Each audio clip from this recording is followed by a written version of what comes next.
नक्सल इतिहास का जो सबसे बड़ी सफलता के रूप में जिसको देखा जा रहा है, बसव राजू की मौत हुई है नक्सल एनकाउंटर में।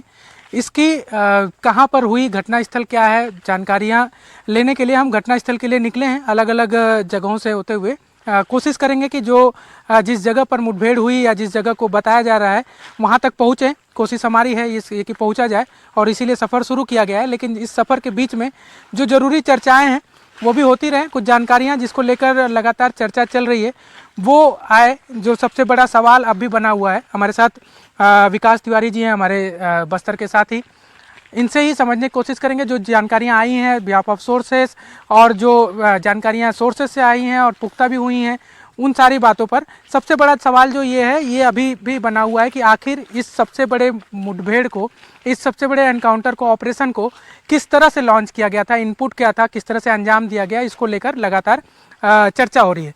तो इसी पर बातचीत करते हैं। विकास भाई, क्या लग रहा है, क्या क्या इनपुट आए हैं कि ये जो सबसे बड़ा बसव राजू कैसे मारा गया, जो सवाल है कैसे मारा गया बसव राजू, इसका जवाब अब तक क्या मिल पाया है? देखिए, बहुत आश्चर्यजनक ये ऑपरेशन है। अभी भी जो है कि पुलिस के सारे अधिकारी, केवल छत्तीसगढ़ ही नहीं, मैं कहूँगा कि पूरे देश के जो अधिकारी हैं, क्योंकि सीआरपीएफ पूरे देश में तैनात है। बीते दिनों कर्रे गुट्टा के एक बड़ा ऑपरेशन भी हुआ, तो उसमें हिड़मा को टारगेट करने की कोशिश की गई, लेकिन अभी तक बसव राजू को टारगेट करना ये सोचकर कोई ऑपरेशन नहीं लॉन्च किया गया था। लेकिन बीते दिनों जिस तरह से एक ऑपरेशन लॉन्च हुआ, और कर्रे गुट्टा की जो बात कर रहे हैं आप, कर्रे गुट्टा के बाद एक ऑपरेशन फिर से लॉन्च हुआ, ये बसव राजू वाला। इसको लेकर जो मेरे पास जो कुछ जानकारी मिली है, बताया जा रहा है कि बसव राजू की लोकेशन कई दिनों से बार बार चेंज हो रही थी। एक सबसे खास बात यह है कि कंपनी नंबर 7 जो है वो ही बसव राजू की सिक्योरिटी का काम देखता था, और कंपनी नंबर 7 के कुछ माओवादियों ने बीते दिनों सरेंडर किया।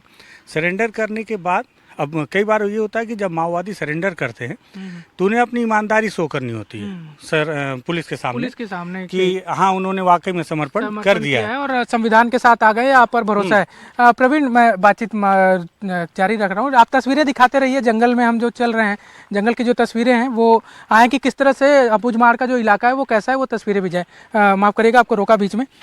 कि जो जानकारी मतलब भरोसा हो इस बात को लेकर, तो 7 नंबर की जो टीम है, उसके जो माओवादी थे जिन्होंने सरेंडर किया, वो भी इस ऑपरेशन के हिस्सा थे। और बहुत खास बात यह है कि इस ऑपरेशन को लॉन्च करने से पहले कई बार इस बात की जानकारी मिली कि बसव राजू का जो लोकेशन है वो उस लोकेशन में है, कई बार वो वहाँ से मूव कर गया। तो इस बार जवानों ने एक नई रणनीति तैयार की। इसमें खास बात ये थी इस ऑपरेशन में कि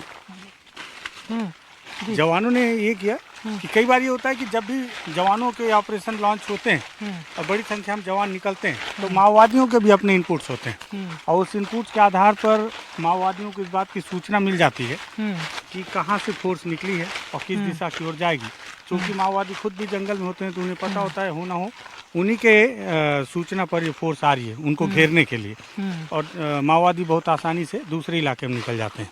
तो इस बार जवानों ने माओवादियों को चकमा देने के लिए केवल एक ही ऑपरेशन नहीं निकाला, कई ऑपरेशन छोटे छोटे लॉन्च किए। जैसे इसमें आपने ध्यान दिया होगा, आज डीजीपी ने इस बात को कोट भी किया, अरुण देव गौतम ने, कि दंतेवाड़ा, बीजापुर, कोंडागांव और नारायणपुर से डीआरजी की फोर्स निकली थी, लेकिन महत्वपूर्ण भूमिका जो है नारायणपुर की डीआरजी ने निभाया इस ऑपरेशन, लीडिंग पोजीशन पे। अच्छा, यही एक कारण भी माना जा रहा है कि बॉडी जो रिकवर की गई थी, आसान होता कि उसे दंतेवाड़ा लेकर चले जाया जाता, या जो नारायणपुर लाने की अपेक्षाकृत, क्योंकि मौसम कल से लगातार खराब था। लेकिन चूँकि लीडिंग नारायणपुर की थी, तो कोशिश ये थी कि पूरा जो प्रदर्शनी है या सारी चीज़ें वो नारायणपुर में ही की जाए। देखिए, मुझे नहीं लगता कि, हालांकि थोड़ी सी जद्दोजहद तो होती है, हर कोई चाहता है कि विजय का जो उसके सेहरा उसके सिर पे बंधे, लेकिन खास बात ये भी है कि जिस इलाके में मुठभेड़ हुई है, आदेर जाटलूर के आगे जिस इलाके में ये मुठभेड़ हुई है,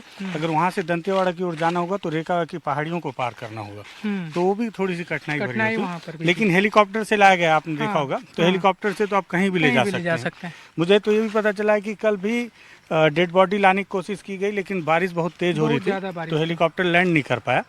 और यही वजह भी है कि, तो सबसे खास बात कि नारायणपुर की डीआरजी ने इस पे लीड किया है और माओवादियों को चकमा देने के उद्देश्य से कई छोटे छोटे अलग अलग ऑपरेशन में भी इनको किया गया, ताकि माओवादियों को ये लगे कि दंतेवाड़े की फोर्स आई वो दूसरी तरफ निकल गई, बीजापुर की फोर्स आई वो दूसरी तरफ निकल गई। तो इससे इस बात का भी अंदेशा हो जाता है कि हो सकता है कि ऑपरेशन खत्म हो गया हो।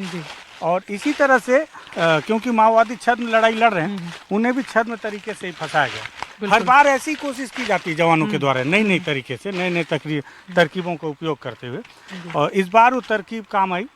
ये भी बताया जा रहा है बहुत विश्वस्त जानकारी से कि जब फोर्स लौट रही थी तो बसव राजू की टीम से उनकी भिड़ंत हो गई। पहले ऐसा था कि जिस लोकेशन पे गए थे उस लोकेशन पे बसव राजू से मुलाकात नहीं हो पाई, मुठभेड़ नहीं हो पाई, लेकिन वापसी में इनकी मुठभेड़ हो गई। अरे बड़ी सफलता हाथ लगी। माओवादी भी तैयार नहीं थे कि इस तरह वो फंस जाएंगे। हाँ, लगातार जो बातें आ रही थी कि कैसे मारा गया, आखिर बसव राजू तक कैसे पहुंच गई फोर्स, क्योंकि अभी तो टारगेट पे हिडमा या ऐसे इस स्तर के नेता ही थे।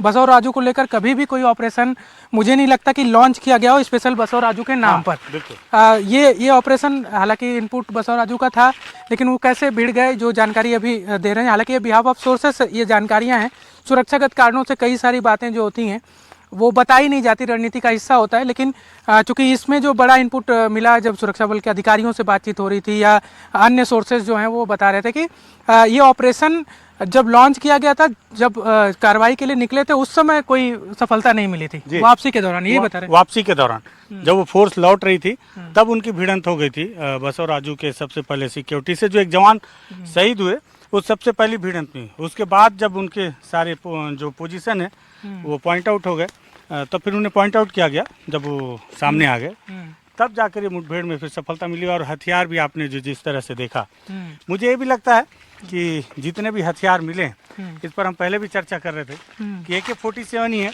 जो लग रहे थे कि बहुत अच्छी तरीके से अच्छे कंडीशन में हैं। हाँ, बाकी काफी पुराने नजर आ रहे थे। बाकी के जो हथियार हैं वो काफी पुराने हैं।